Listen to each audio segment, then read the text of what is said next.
Vous avez sans doute déjà vu sur les réseaux sociaux ou n'importe où ailleurs ce genre de photos, de jolies cascades avec un effet doux et laiteux, prises en plein jour et vous trouvez ça super beau. Vous vous êtes sans doute déjà demandé comment on faisait pour avoir un tel effet, si c'est pas de la retouche abusive ou s'il n'y aurait pas une fonctionnalité cachée dans votre boîtier qui vous aurait échappé. Alors, évidemment, il existe plusieurs moyens d'arriver à ce résultat. Peut-être même que vous avez déjà essayé, mais vous avez obtenu un résultat peu convaincant.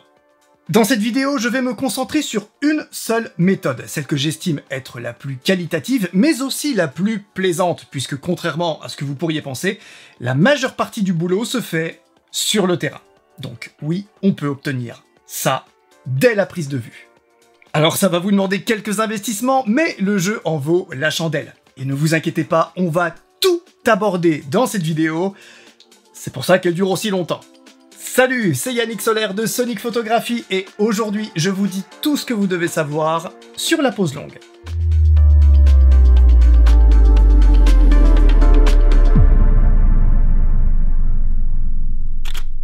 Juste avant qu'on aille sur le terrain, sachez que la pose longue n'est pas vraiment pour les débutants. Et même carrément pas du tout. Et vous devez déjà avoir acquis quelques principes de base, comme le triangle d'exposition, que j'avais abordé dans cette vidéo. Triangle d'exposition qui va être indispensable à maîtriser pour que vous ne soyez pas en train de vous demander toutes les 2 secondes pourquoi votre appareil se comporte comme ça, ou même pourquoi je fais tel réglage de temps de pause ou tel réglage d'ouverture. Il faut vraiment que tout ça soit limpide pour vous, d'accord ? Comme ça, moi, ça me permettra d'aller directement à l'essentiel pour tenter de raccourcir cette vidéo qui est déjà bien assez longue comme ça. En même temps, est-ce que tu sais faire des vidéos courtes, toi? Oui, mais uniquement quand je les fais en vertical. Eh bah dis donc. Bref, allez, maintenant que cette base est posée et que je suis sûr que vous n'avez pas commencé la photo la semaine dernière, on va pouvoir sortir pour profiter de la seule journée de la semaine où il fait beau chez moi, pour entrer dans le vif du sujet. Bien, nous voilà sur le terrain, en espérant qu'on soit pas trop gêné par les bruits environnants, mais avant d'aller shooter, on va d'abord parler de matériel. Eh oui, parce que faire de la pose longue avec juste votre boîtier et votre objectif, ça risque d'être un petit peu juste. Donc je suis désolé, mais ouais, va falloir faire chauffer la carte bleue.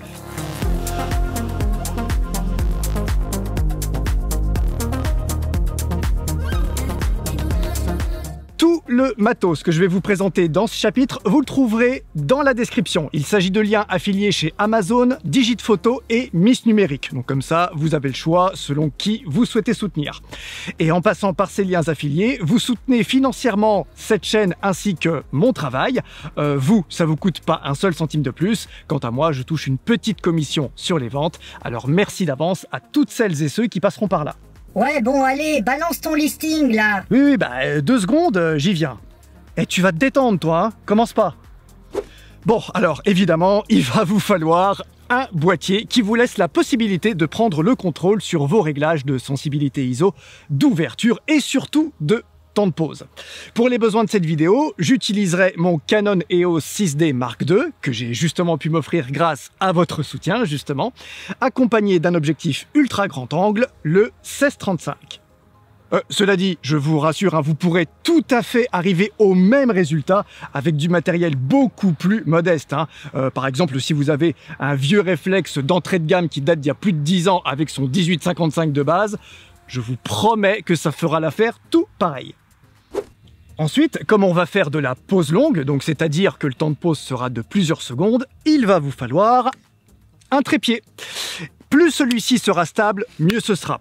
J'utiliserai aujourd'hui mon Manfrotto 190 en carbone. Alors certes, c'est un très beau bébé, mais je vous rassure, hein, un trépied plus léger et surtout financièrement plus abordable fera parfaitement l'affaire du moment qu'il est au moins en aluminium. Hein, évitez les trépieds en plastique là qui coûtent 20 ou 30 balles sur Amazon. Franchement, c'est de la merde, hein, on va pas employer d'autres mots. Leur stabilité et leur tenue dans le temps laissent franchement à désirer, c'est une perte d'argent totale, mais j'avais déjà abordé ce sujet dans cette vidéo.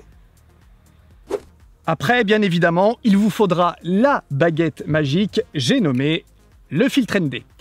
Alors là, le sujet est assez vaste, mais dans l'idée, ce sont des filtres opaques qui permettent justement d'avoir des temps de pause beaucoup plus longs que la normale, en freinant l'entrée de la lumière. J'en avais d'ailleurs fait une vidéo dédiée à l'époque. Alors à la base, je devais enchaîner avec celle-ci, mais voilà, les événements ont fait que vous m'en excuserez, mais elle ne sort que maintenant, soit des années plus tard. Mais bon, comme on dit, vieux motard que jamais. Pour ma part, j'utilise des filtres de la marque Aida, et donc là, j'ai un pack de 3 avec un ND8, un ND64 et un ND1000. Et ces valeurs indiquent par combien le temps de pause va être multiplié. Donc, par 8, par 64 et par 1000. C'est un kit absolument parfait pour débuter et il y a de grandes chances pour que ça réponde à tous vos besoins pour un bon moment. Alors dans cette vidéo, je les utiliserai tous pour que vous voyez les différences que ça apporte et vous verrez qu'elles sont notables. Je précise bien évidemment que si vous achetez ce genre de filtre, anticipez leur diamètre. Prenez toujours la taille la plus grande par rapport à votre parc d'objectifs. Pour ma part, c'est 77 mm, comme indiqué ici sur mon 1635. Pour vos objectifs de diamètre plus petits, préférez investir dans des adaptateurs, aussi appelés step-up rings. Il vaut mieux utiliser des adaptateurs pour mettre un gros filtre sur un petit objectif, plutôt que d'avoir un filtre trop petit qu'on ne pourra jamais utiliser avec tout notre matos. Et j'irais même jusqu'à dire anticiper vos besoins futurs.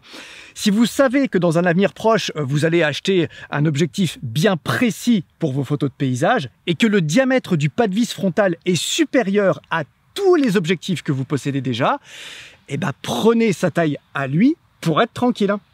Donc, n'hésitez pas à checker les fiches techniques de vos futurs objectifs.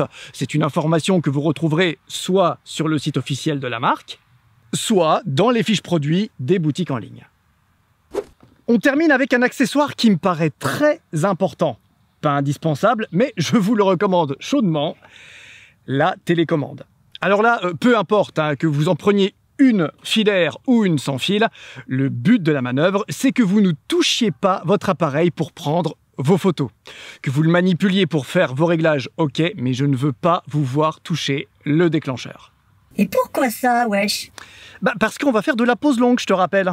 Et en exagérant le truc, à chaque fois que vous allez manipuler votre appareil, eh bien celui-ci va trembler plus ou moins quand vous allez le lâcher. Et plus vous allez utiliser un trépied cheap, plus vous allez être assujetti à ce phénomène. Donc si vous commencez la prise de vue pendant que le trépied a la maladie de Parkinson, je vous laisse imaginer le résultat. Mais sinon, on peut utiliser le retardateur, non? Alors, oui, c'est vrai, vous pouvez. Je conseille quand même d'éviter le retardateur à 2 secondes. Pour moi, c'est un peu court pour être sûr que le trépied ne tremble plus. Surtout si vous avez déployé la colonne centrale. Donc, privilégiez le retardateur à 10 secondes. Dernière solution, vous pouvez aussi utiliser l'application sur votre smartphone pour déclencher à distance. Ça marche très bien, mais la seule chose, c'est qu'il faut penser à avoir suffisamment de batterie sur ce truc-là qui a une autonomie franchement limitée, même encore aujourd'hui en 2024. Et puis aussi, parfois, les procédures de connexion sont un peu pénibles avec nos appareils. Ouais, je trouve aussi qu'en 2024, c'est une honte que la procédure soit toujours aussi chiante, mais bon, qu'est-ce que vous voulez? C'est comme ça. Donc, mon conseil, investissez dans une télécommande. Il y a moins de friction qu'avec le smartphone ou le retardateur. Ça coûte que dalle et niveau autonomie, vous êtes carrément tranquille. Moi, pour vous dire, je n'ai encore jamais changé la pile de cette petite zapette alors que ça fait plusieurs années que je la possède. Et voilà, encore une fois, vous avez tous les liens en description pour les trépieds, les filtres, les adaptateurs et les télécommandes. Donc, allez checker ça. Mais sachez que si vous n'avez que le boîtier et l'objectif pour l'instant et que vous devez vraiment acheter tous ces accessoires, vous aurez vite fait d'en avoir pour au moins 150 €. Donc ça chiffre vite quand même cette histoire. Oui, en même temps, on n'a rien sans rien. Exactement. Et puis de toute façon, comme je me tue à vous le répéter depuis le lancement de cette chaîne, la photo est une passion qui coûte cher. Et donc, si vous commencez à tiquer pour à peine 100 balles, vous n'avez pas fini de chialer, c'est moi qui vous le dis. Bref, si vous êtes encore là, c'est que vous êtes une personne qui s'implique sérieusement là-dedans, donc c'est très bien, on est fait pour s'entendre. Alors maintenant que vous êtes équipés, on va pouvoir passer aux choses sérieuses. La pose longue nécessite un peu de préparation en amont. Déjà, il va falloir trouver une jolie cascade. Mais bon, dans un premier temps, vous pouvez vous contenter d'un truc un peu moche, hein, si c'est juste pour faire un essai, avant de passer à quelque chose de plus sérieux. Je vous montre comment ça se passe.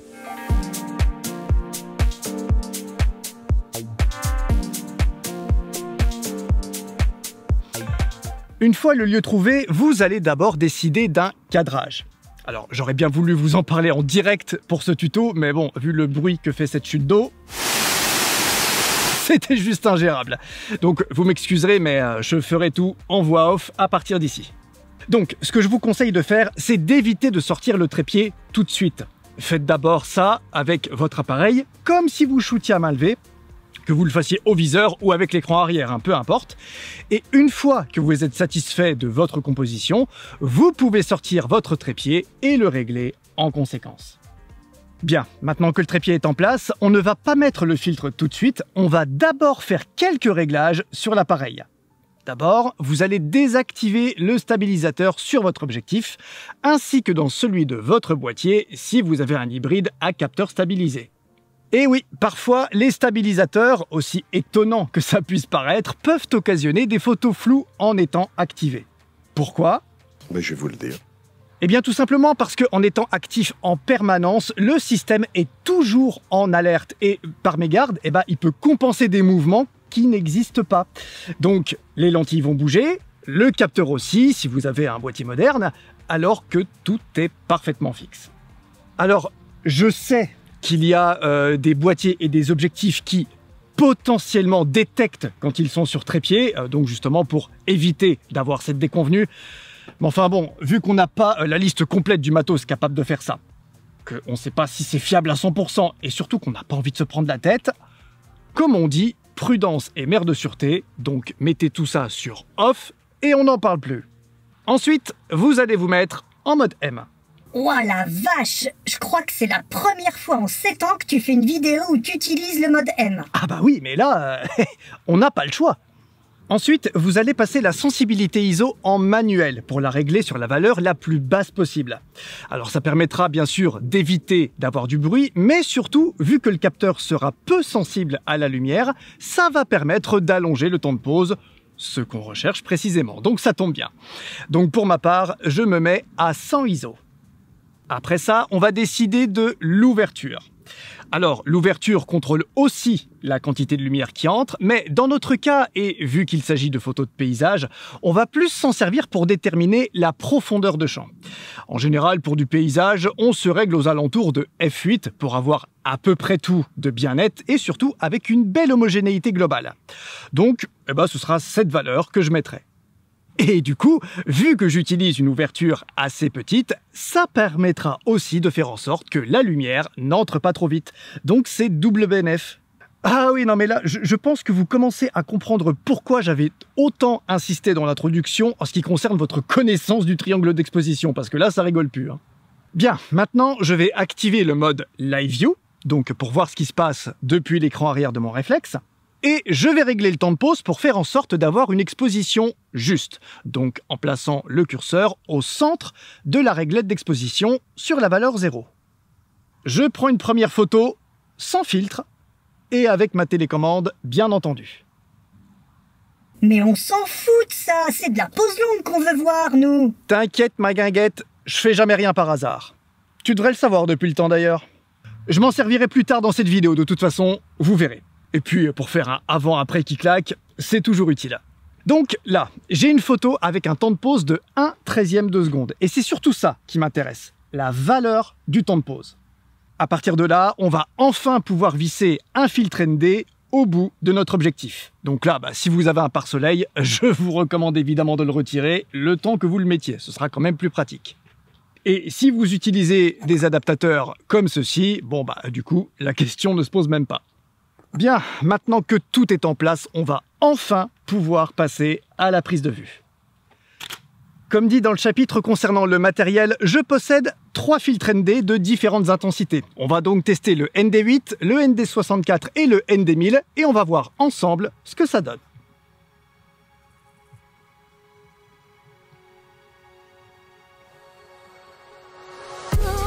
On va donc commencer par le ND8 qui va donc théoriquement multiplier le temps de pause par 8.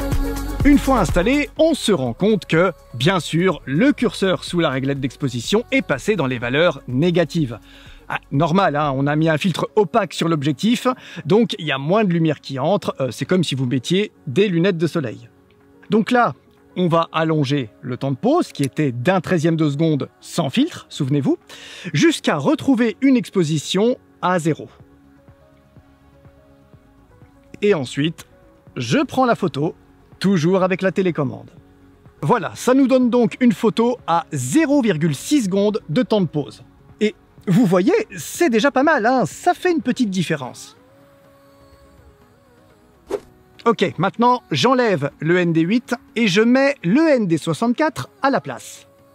Comme la dernière fois, vu que le filtre est plus opaque, le curseur sous la réglette d'exposition est retourné dans les valeurs négatives. Donc je vais allonger le temps de pause jusqu'à ce que ça revienne à 0. Là, je me retrouve à 4 secondes, ce qui est déjà une valeur beaucoup plus longue et qui va me permettre d'avoir un résultat qu'on ne pourrait vraiment pas obtenir en temps normal. Alors, par contre, attention avec des filtres aussi opaques, hein, parce qu'on peut commencer d'avoir des petits soucis de sous-exposition. Regardez par exemple le résultat que j'ai obtenu avec 4 secondes de temps de pause. Alors oui, sur l'eau, l'effet est très sympa, ça c'est pas le souci, mais observez l'exposition globale par rapport à la photo originale. Voilà, vous voyez qu'il y a quand même une différence. Et plus le filtre utilisé va être fort, plus cette sensation va se faire ressentir. Donc du coup, je vais refaire la même photo, mais en faisant en sorte d'augmenter l'exposition à plus de tiers, disons.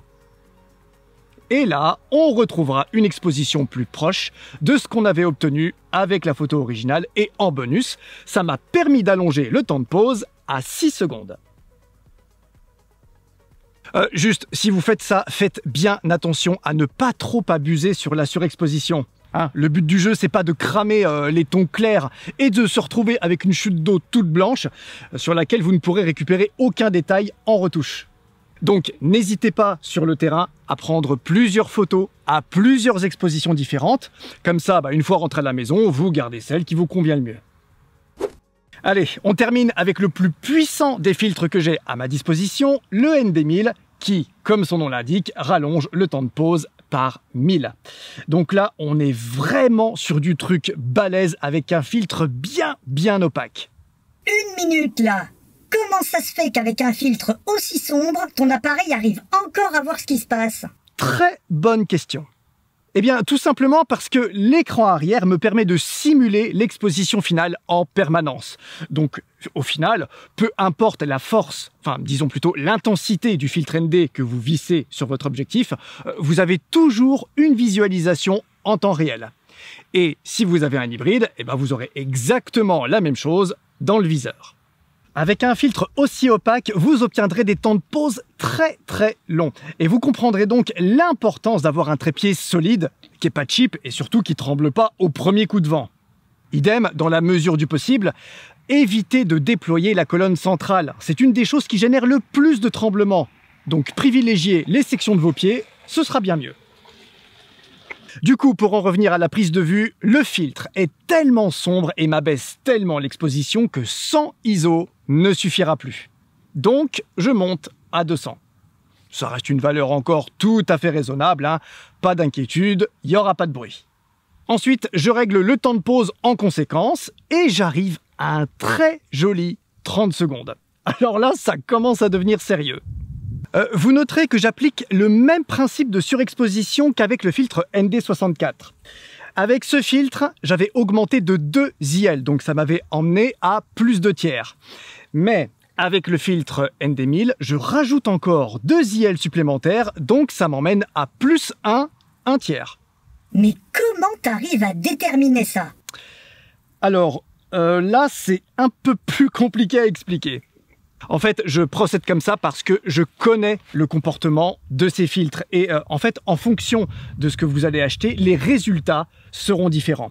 Quand vous essayerez les vôtres pour la première fois, n'hésitez pas à faire plusieurs batteries de test à des valeurs d'exposition différentes pour voir quel résultat vous conviendra le mieux. Dans tous les cas, n'oubliez pas qu'il s'agit de filtres opaques. Avec ça, on trompe la cellule de l'appareil photo qui mesure l'exposition, enfin tout du moins la lumière qui entre pour déterminer l'exposition. Donc forcément, on peut être amené à avoir des comportements un peu bizarres, il faut simplement s'y adapter. D'ailleurs, juste pour l'exemple, j'ai fait une autre photo en restant à 100 ISO et 30 secondes de temps de pause, et voilà ce que ça donne. C'est beaucoup trop sombre. Donc, si vous obtenez ce genre de résultat, allongez le temps de pause et augmentez la sensibilité ISO s'il le faut pour avoir une photo exposée normalement.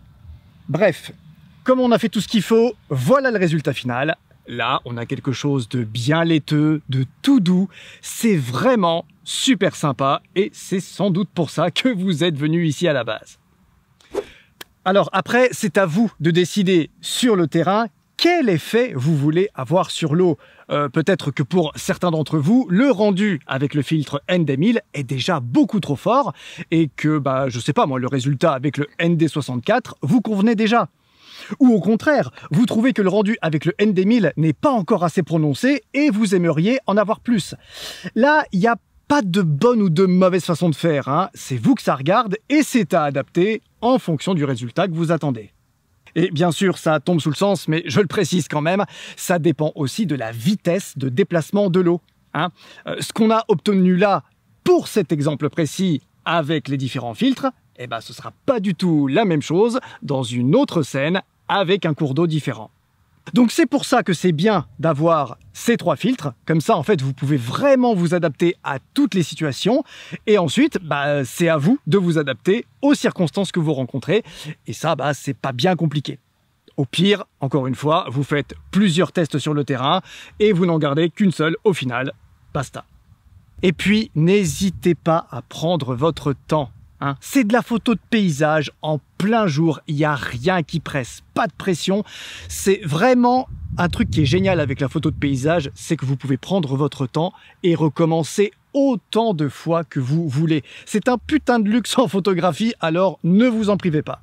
Et il existe des filtres plus sombres que le ND1000? Ah oui, bien sûr. C'est juste que le filtre ND1000 est en fait le plus répandu d'entre eux et qu'il suffit pour la plupart des usages.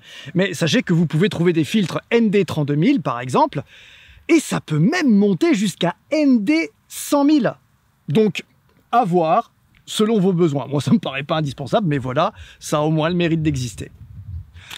Du coup, ça me permet de faire une transition parfaite vers ce nouveau chapitre où je vais vous donner une astuce qui vous permettra de décupler vos possibilités, celle de cumuler vos filtres ND.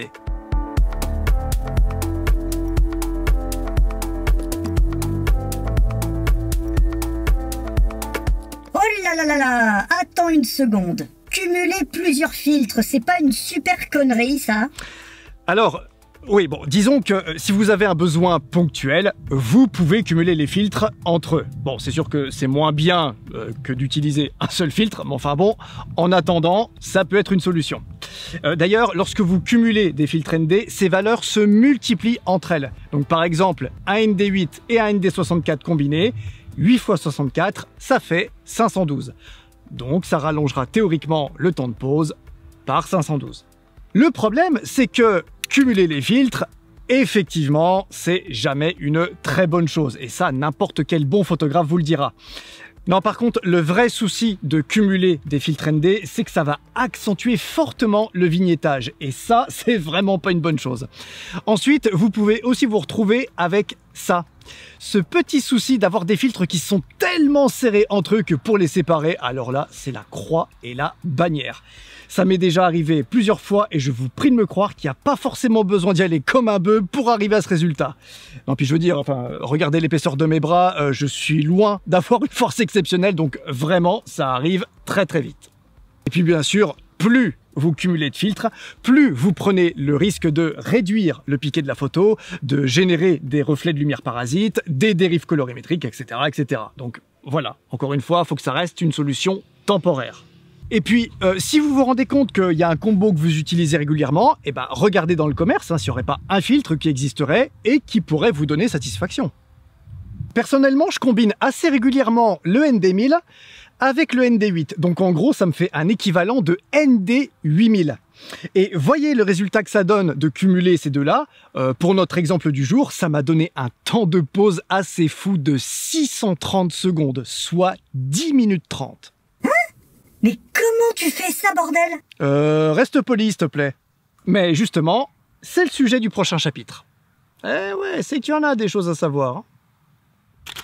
Comme je le disais dans le chapitre précédent, si vous cumulez des filtres qui donnent une intensité très forte ou que vous avez un filtre à la valeur très élevée, il se peut que le mode M ne vous suffise plus. Il faut alors utiliser le mode bulbe.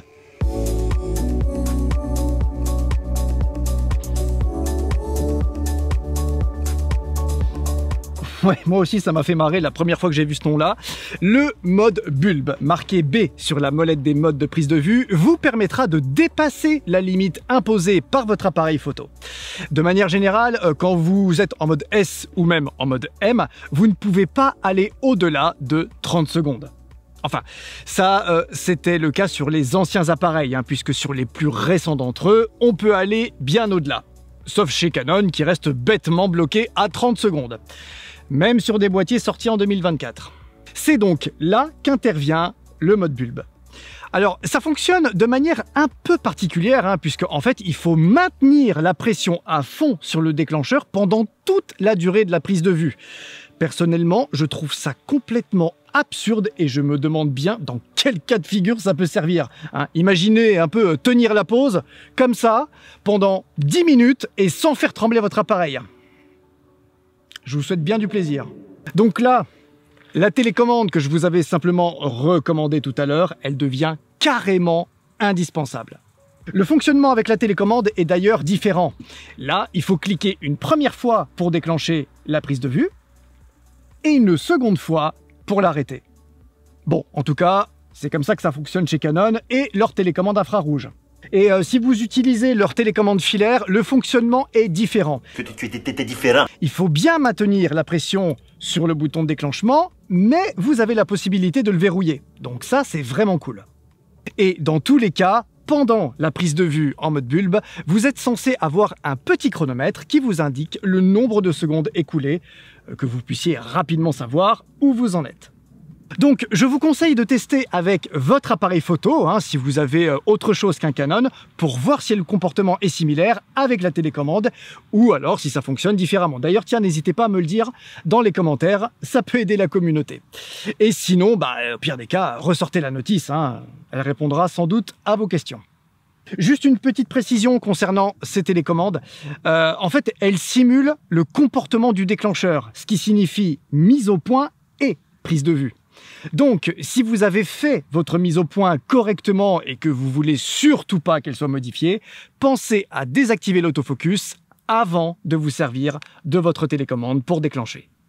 Et donc, tout ça pour dire que c'est grâce à ce mode bulbe que j'ai réussi à obtenir un temps de pause assez faramineux de 630 secondes bien précis quand j'ai cumulé le ND1000 et le ND8.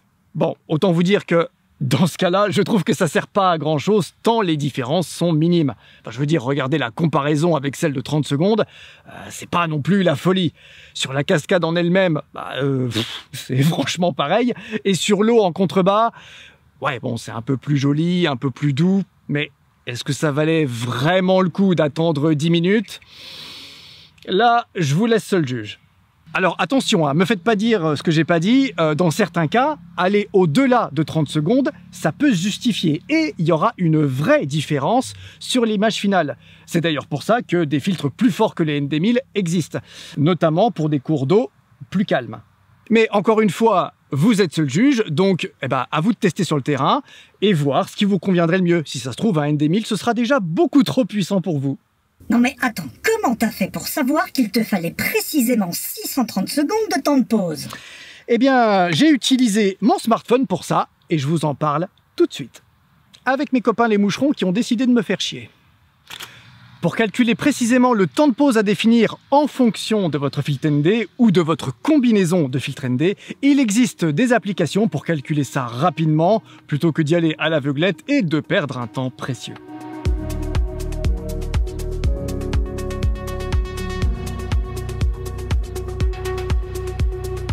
sur iOS comme sur Android, il y a Nisi ND Calculator qui fait très bien le boulot. D'ailleurs, je vous ai mis les liens dans la description pour la télécharger. Elle est totalement gratuite et sans achat intégré. Et contrairement à ce que laisseraient penser les images d'illustration, elle est bel et bien traduite en français. Alors, dans densité du filtre, je vais choisir mon filtre ND. Donc, puisque j'ai cumulé un ND1000 et un ND8, ça fait un équivalent de ND8000. Voilà. Ensuite, dans vitesse d'obturation sans filtre, je vais donc entrer la vitesse d'obturation de la photo initiale sans filtre ND. Hein, vous voyez, hein, la photo qui servait à rien au début, que j'ai pris en début de vidéo, elle sert maintenant. Donc, c'était 1/13e de seconde. Et enfin, dans compensation d'exposition, vous renseignez si vous comptez utiliser la correction d'exposition, justement pour compenser le souci d'exposition que vous pourriez rencontrer sur le terrain. Mais là, je vais la laisser à 0. Et donc, en bas, on a le timer qui s'affiche avec le temps de pause précis à utiliser. Donc là, on a bien 10 minutes et 30 secondes, soit 630 secondes. Et en cadeau bonus, vous avez même la possibilité de lancer le retardateur pour être sûr d'arrêter la prise de vue au bon moment. Alors bon, normalement c'est censé fonctionner avec leur télécommande Bluetooth, mais on s'en fout, ça fait parfaitement le taf. Donc voilà, très cher, comment on peut calculer précisément le temps de pause avec des filtres ND. Donc n'oubliez jamais de prendre une photo sans filtre, ça peut toujours servir.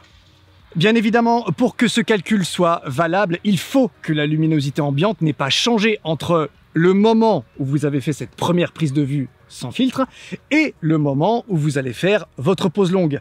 Donc, si jamais vous avez un ciel nuageux avec le ciel qui se cache toutes les 2 minutes, un petit peu comme aujourd'hui, faites bien gaffe à ça. Hein. Le meilleur conseil que je pourrais vous donner dans ces coups de temps-là, c'est de prendre 2 photos de base. Une quand le soleil est présent et une autre quand il est masqué par les nuages. Comme ça, vous pourrez vous adapter facilement. Voilà, on va pouvoir rentrer à la maison. J'espère vraiment que toutes ces prises de vue en extérieur, que ce soit en termes d'image ou de son, seront vraiment nickel parce qu'il y avait des avions, il y avait des motos, il y avait des voitures, il y avait des passants à côté de moi. Donc bon voilà, je me suis un peu souvenu des joies de tourner en extérieur, mais en tout cas c'était super cool à faire et j'espère que vous l'avez apprécié. Allez, on range le matos. Voilà, vous savez tout ce qu'il y a à savoir sur les pauses longues. J'espère que vous vous êtes pas trop ennuyés. En ce qui me concerne, j'aime bien celle prise avec le filtre ND1000. Mais bon, en réalité, j'aime bien aussi la texture que j'ai obtenue dans l'eau avec le ND8. Alors, c'est sûr que la différence entre la photo originale et la photo prise avec le filtre ND8 n'est pas très flagrante. Mais elle est déjà, je trouve, suffisante pour être convaincante. Et si on fait la même avec la photo prise avec le filtre ND1000, bon, là c'est évidemment beaucoup plus parlant et ça change tout. Alors, par contre, je me permets d'insister encore une fois, on peut vraiment obtenir des résultats intéressants avec n'importe quel type de filtre. Hein. Il faut vraiment que vous arriviez à vous dire que c'est pas forcément avec le filtre le plus fort, donc le ND1000 dans notre cas, qu'on obtient systématiquement les résultats les plus intéressants. Je suis d'ailleurs sûr que dans les commentaires, je vais avoir des avis différents sur les résultats finaux. Donc c'est pour ça que je pense que ce pack de 3 filtres est vraiment super pour commencer, puisqu'il saura s'adapter à toutes les situations, ainsi qu'aux préférences personnelles de chacun. Et dans tous les cas, n'oubliez pas que la meilleure façon de comprendre comment tout ça fonctionne et d'affiner vos préférences personnelles, c'est de tester. Voilà. Pour la suite, c'est soit vous vous contentez de cette photo, qui est déjà très bien en soi et qui suffira à épater votre entourage qui n'y connaît rien de toute façon, soit vous passez par la case retouche pour arriver à un résultat encore plus onirique et blindé d'ambiance. Et ce genre de retouche, c'est typiquement ce que je peux vous apprendre à faire dans mes cours sur mesure sous Lightroom et Photoshop, et ça se passe juste ici pour ceux que ça intéresse. Dans tous les cas, sans même parler de retouche, rien que le matos, la prise de vue et tous les petits trucs auxquels il faut faire attention, ça fait quand même un bon petit paquet d'informations à retenir. Donc vous voyez, hein, je vous mentais pas quand je vous disais que c'était pas pour les débutants. Donc n'hésitez pas à regarder cette vidéo plusieurs fois s'il le faut pour bien tout assimiler, quitte à emmener votre smartphone sur le terrain pour regarder la vidéo en même temps que vous faites l'exercice. Avant de vous quitter, je vous rappelle encore une fois que plus de la moitié d'entre vous ne sont pas abonnés à cette chaîne. Alors si vous souhaitez vraiment me mettre en avant sur YouTube, vous savez ce qu'il vous reste à faire. Merci d'avoir regardé cette vidéo jusqu'au bout, et moi je vous dis à la prochaine. Ciao.